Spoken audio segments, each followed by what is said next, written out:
Hello, dear friends, and welcome to part 3 of Pirkei Avot. Last week I talked about the first Mishnah in Pirkei Avot, which is about the men of the Great Assembly, and the transmission of the Torah.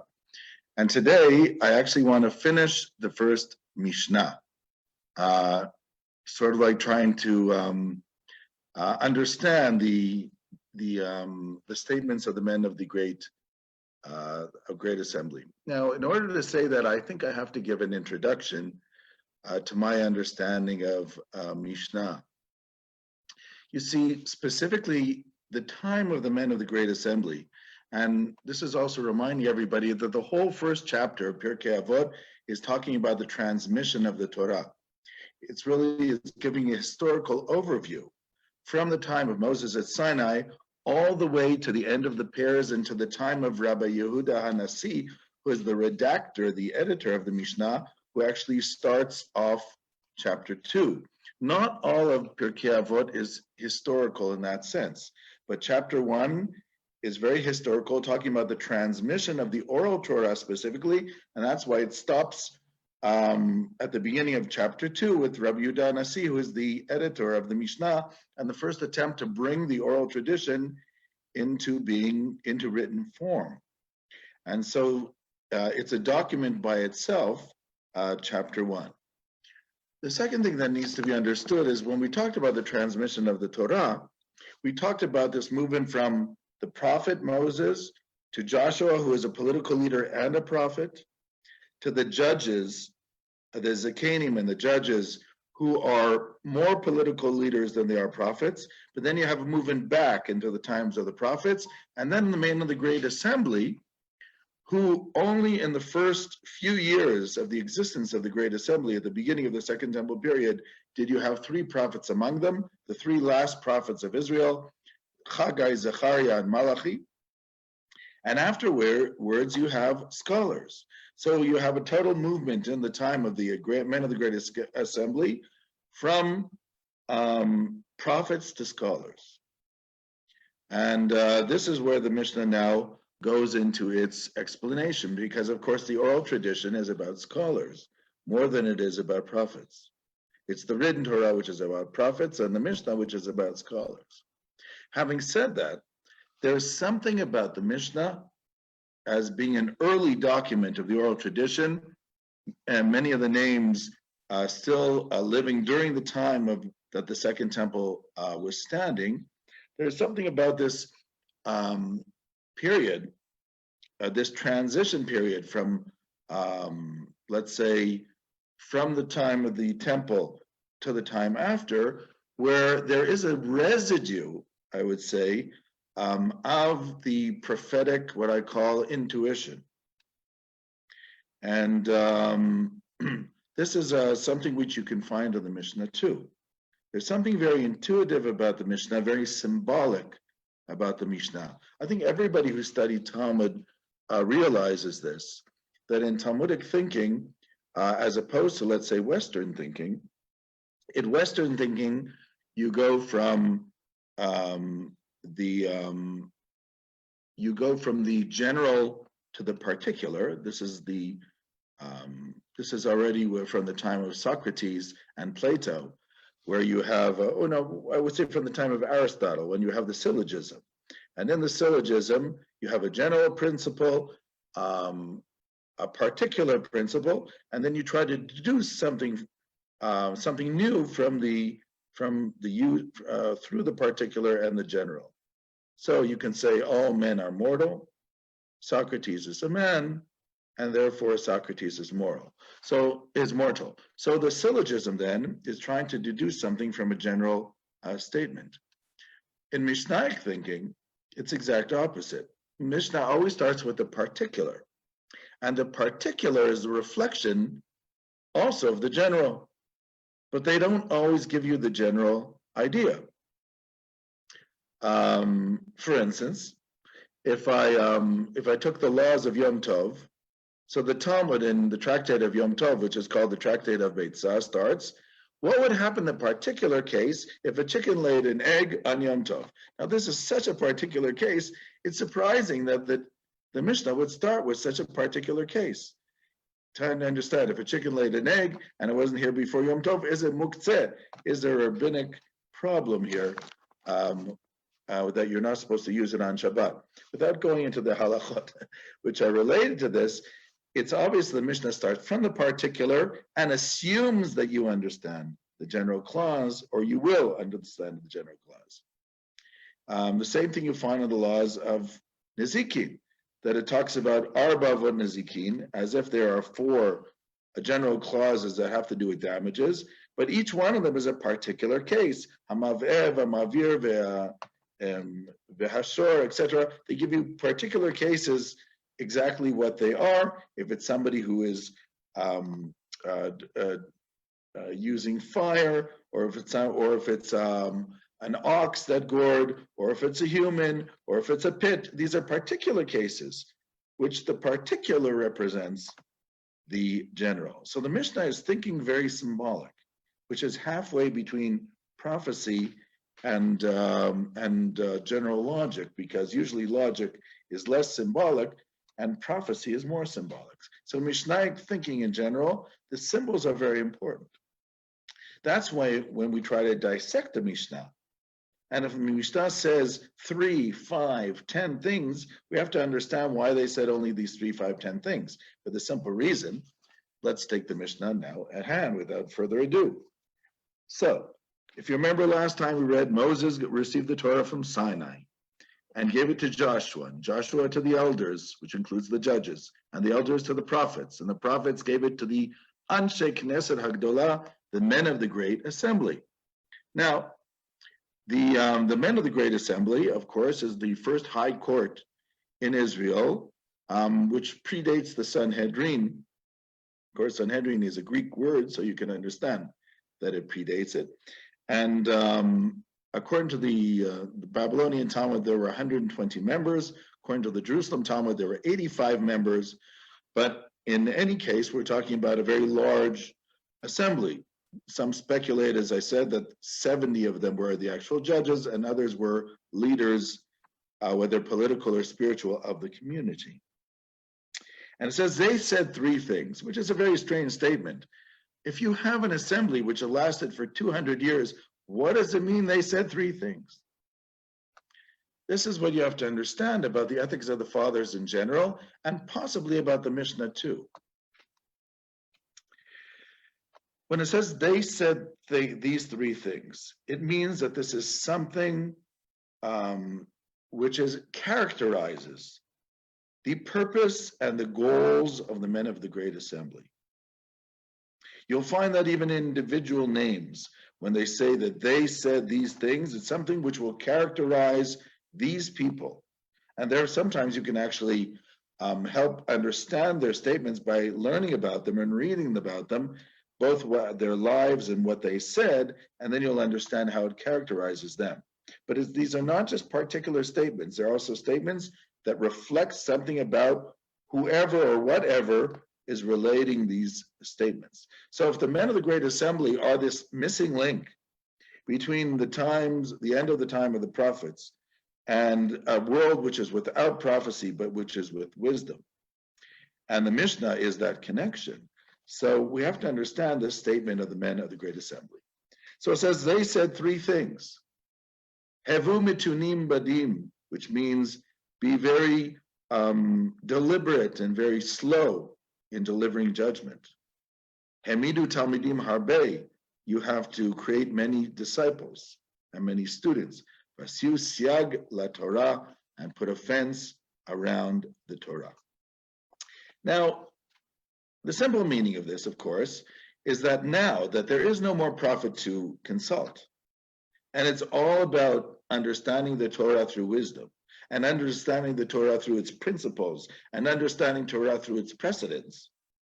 So obviously we have to be very deliberate and very slow in rendering judgment, because we have to be careful. We have to look at all the cases, because humans can err. And the second thing, you have to have lots of students, It's interesting. It doesn't say I have a lot of teachers. It says a lot of students. Of course, this means the same because a student in Hebrew is called Talmid Chacham, a student of a wise person. And scholars are called a Talmid Chacham, a student of a wise person. It's assumed that the student will eventually become that wise person. So it really means train the next generation. And the more scholars you have, the more chance there is that there's going to, number one, be a talented cadre out there of scholars, and secondly, that you'll be able to understand the law better.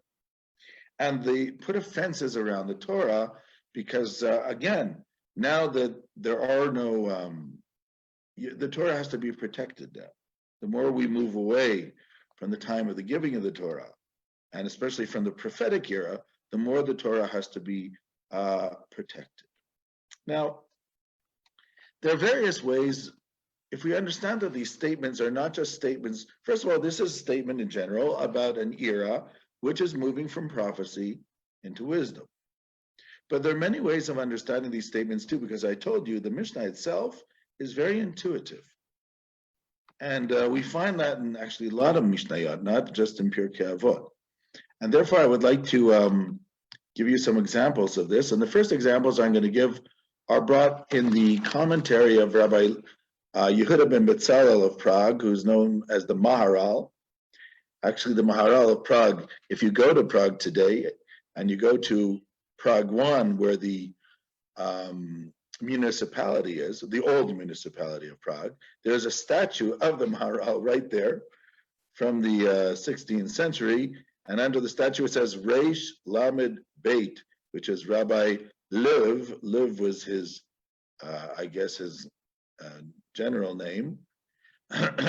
Something it says Levi. Lev actually means the lion, and like in Russian, Lev, and in Hebrew is Yehuda. And so it says Reish Lamed Beit, Rabbi Lev, the son of Betzalel. Okay, so I want to share a screen with you. So when I talk about it, no, actually, first before I share the screen, I'll describe it. Maharal gives three interpretations. I want to just mention two of them. Maharal is very much into this intuitive understanding of rabbinic literature, which I firmly agree with. And he believes that not only that in general, the agadot, the non-halachic aspects of the Torah are to be understood intuitively and symbolically. And sometimes there's an argument and both sides are correct. And personally, I believe this can be applied not only to Agadah, but also to Halacha, as Rabbi Kook always talks about the unity between the legal matters of the Talmud and the non-legal matters, Ichud Halacha v'Agadah. But of course, we're talking now Pirkei Avot, which is really Agadah and non-halachic literature. So for sure, everybody would agree that this applies here. So the Maharal says that if we take these three things, let's think about them for a moment. Hevumin tunim badin. So, okay, I will do share screen. Be patient in judgment, develop many disciples, and put a fence around the Torah. Now, the Maharal, who is influenced by Kabbalistic thought, even though there was one scholar of the Maharal in the 20th century who, for some reason which I don't understand, did not think the Maharal was a Kabbalist, but I think it's quite agreed that he is. But the very fact that there is somebody who thought not shows how the Maharal struggled to create an independent system of his thinking, which was influenced by Kabbalistic literature, but in a sense separate at the same time and independent. Maharal says if you take the three levels of knowledge which are mentioned in the Torah and understood by the Kabbalists, it says in the Torah in the book of Shmot, in Exodus, about Betzalel, who was the architect of the tabernacle. It says, "V'maleoto, I will fill him, b'chokhmah uvitvuna uvedat. I will fill him with wisdom and with intelligence and with knowledge." There, the term is tivuna instead of bina. The Kabbalists use the term bina. The Bible says tivuna. So Rashi there explains that what is tivuna and how is it different than wisdom? He says it's lavin davar mitoch davar, to deduce something from something else, what we call analytic knowledge, analytic intelligence. So in the process of thinking, the Kabbalah said that there are three levels of thinking. And the first is wisdom. Wisdom is an intuitive way of thinking. It's sort of like, just to give an example, how this works in a chain. Let's say a person is he studied for a test. And let's say it was a test in mathematics. A test in mathematics, let's say the Bagrut, the matriculation, which is coming up for high school students. So they prepared for this for a long time, and you come to the test, and they give you a question, and you have to figure it out. Let's say in algebra or whatever it might be. So a person's looking at it, and they're trying to figure it out, and for some reason they can't figure out the problem. And they think, and they don't understand. I've gone over problems like this for a long time, for weeks. I should be able to get it. And they have a block. And then all of a sudden, it's like a little light bulb lights upon turns on your head, and you feel like the idea fell into your mind from nowhere. Wait, I got an idea. But you're not sure if that idea is correct yet. That's called wisdom. It just fell into your mind. But you have this sense, this intuition that maybe it is. It's a good way to proceed. And now you proceed and you try to see if it works within the problem, and you try to mathematically put it together. Now, that's called using your analytic intelligence. And if it works, then you've gained new knowledge. If it didn't, you have to try again. But the process going on is from this intuitive wisdom, what we sometimes call the hypothesis, to analytical intelligence, to knowledge. The Maharal applies this in this particular Mishnah. Be patient in judgment is really a statement about wisdom. You have to ponder things, you have to deliberate, because there are many sides, so think about it for a while. Be wise about it. Developing many disciples is analytic intelligence, because those disciples are going to challenge you. You're going to offer one thing, they're going to say, no, you can't do it this way, and you can't do it, and you'll have to argue with them. Like the famous story of Rabbi Yochanan and Shimon ben Lakish. When Shimon ben Lakish passed away, they brought Rabbi Yochanan somebody else to study with. And this fellow, every time Rabbi Yochanan made a statement in halakha, this guy brought 16 reasons why it was correct. So Rabbi Yochanan said to him after a while, he says, I don't need you. He says, I know it's correct. When Reish Lakish was alive and I said something, he gave me 16 reasons why it was incorrect. And he challenged me. I had to think. But you're just telling me why it's correct. What do I need that for? So the disciples are there to teach us, to challenge us. And then it sharpens the idea. And then the last thing, putting a fence around the Torah, which means once you have knowledge of what the Torah is and what the community is that you're working with, you realize that sometimes you need fences in order to merge the Torah with the community, because some things they understand easier and some things they don't. So the first interpretation the Maharal has is that we're talking about three levels of knowledge, because remember, the men of the Great Assembly are now wisdom after prophecy. And he's saying, therefore, wisdom, there are three aspects to wisdom. There's being deliberate in judgment, being patient, maybe new ideas will come to you, that's called wisdom. Develop many disciples, let them challenge you, that's called analytic intelligence. And put a fence around the Torah, because after you know the ideas, in order to implement things, sometimes you need a fence. Explanation number one. Explanation number two, also from the Maharal, Levi ben Betzalel, Lev ben Betzalel, or Yehuda ben Betzalel, also in the same place as in his commentary of Pirkei Avot. He says the mitzvot in general can be broken up into three categories, which is very interesting because I find these as novel categories. One of them is a novel category. He says the well-known categories are called mishpatim and chukim. Chukim are non-self-evident mitzvot. Usually the example par excellence is, of course, the red heifer. And in the mitzvah of the red heifer, it's very hard to understand. Understand the mitzvah in general. How does the blood of a red heifer in a ceremony make a person pure? Of course, the whole question of purity and impurity is something which is not self-evident and has to be understood. But we have many mitzvot which are not self-evident. Shatnez, not to wear garments of wool and linen together, or even the kosher laws. Even if a person is willing to argue that they have many explanations for it, it's not self-evident that the person wakes up in the morning and says, no, I shouldn't, I should eat this animal, not that animal, without even talking about health reasons.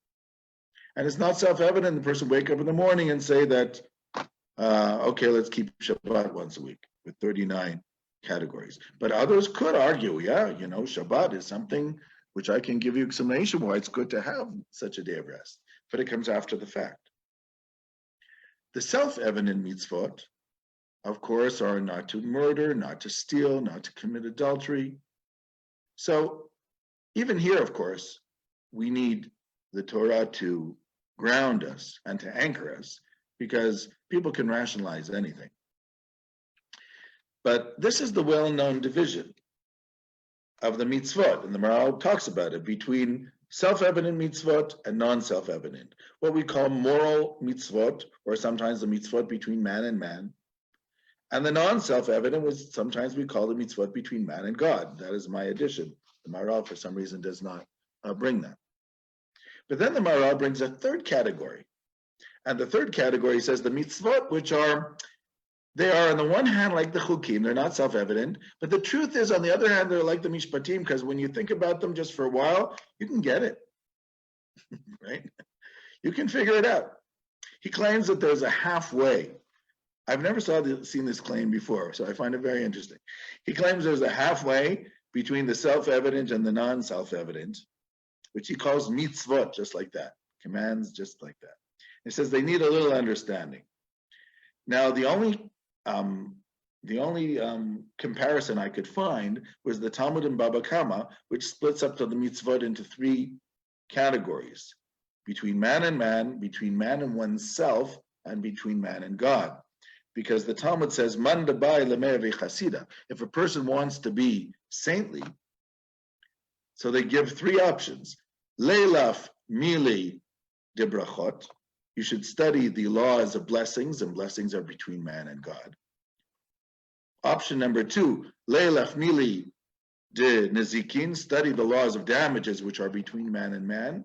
And option number three, leilaf midei de avot. To study the Pirkei Avot, the ethics of the fathers, which I mentioned last time, because the ethics of the fathers is bettering your personal attributes, which is between man and oneself. So this would be the three categories, but the Maharal called, and man would be just like the self-evident mitzvot. Man and God would be like the non-self-evident mitzvot. And between man and oneself might be a way to understand the Maharal's idea of mitzvot that need understanding. I guess the more you understand yourself, you can understand these mitzvot, but he doesn't go into great detail about this, which I find interesting. Anyhow, if we compare it to the three statements of the men of the Great Assembly, so the Maharal, it's like this: be patient in judgment.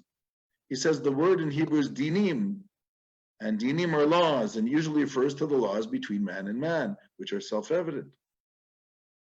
He says develop many disciples, because the disciples will challenge you and will give you better understandings. And these are like the mitzvot that they're hard to understand, but if you deliberate a long time, you'll figure them out. Which might be like the category one in oneself, because sometimes things that are obvious to scholars are not obvious to all of us. And the last one, putting a fence around the Torah, when do you have to put a fence around the Torah? When it's not self-evident. If it's self-evident, people get it. When it's not self-evident, if it's Shabbat or the festivals, you need to put fences around the Torah, because people don't always these things are, so you need to sometimes help them by creating boundaries and safe zones. So again, the Maharal says that these three mishpatim, mitzvot, and chukim parallel the statement of the men of the Great Assembly. So he gives two examples how these three statements actually fit into three categories. He gives two possibilities. So I'll give you a third. My third possibility is taken from the book of Yetzirah, the book of creation or formation, which is a book which one of the early mystical works that we have. It's hard to know exactly when it was written. It's attributed to Abraham, but it's quite clear that Abraham didn't write it because in chapter 5, it says Abraham of blessed memory. But the Sefer Yetzirah, at least based on certain things which I don't want to go into right now, was probably written at the end of the Second Temple period or slightly later than that. And the book of Yetzirah breaks up the world into three parts, which I call 5 dimensions. It breaks up the world into space, which has 3 dimensions, which is, of course, length, width, and breadth, or depth. A time, which according to Einstein is called the 4th dimension because there is an interface between time and space. And the 5th one, which Sefer Yetzirah talks about, which I think only now scientists are starting to realize is part of it too, is human perception, which it calls the human soul, because the perceiver of the experiment is also going to influence the outcome according to modern science. So, but anyhow, according to Sefer Yetzirah, there are 3 dimensions. He calls it space, time, and the human soul. Space, time, and the human soul. Olam, Shana, Nefesh. Olam, which literally means the world, means space. Shana, which literally means the year, is time. And Nefesh, the human soul.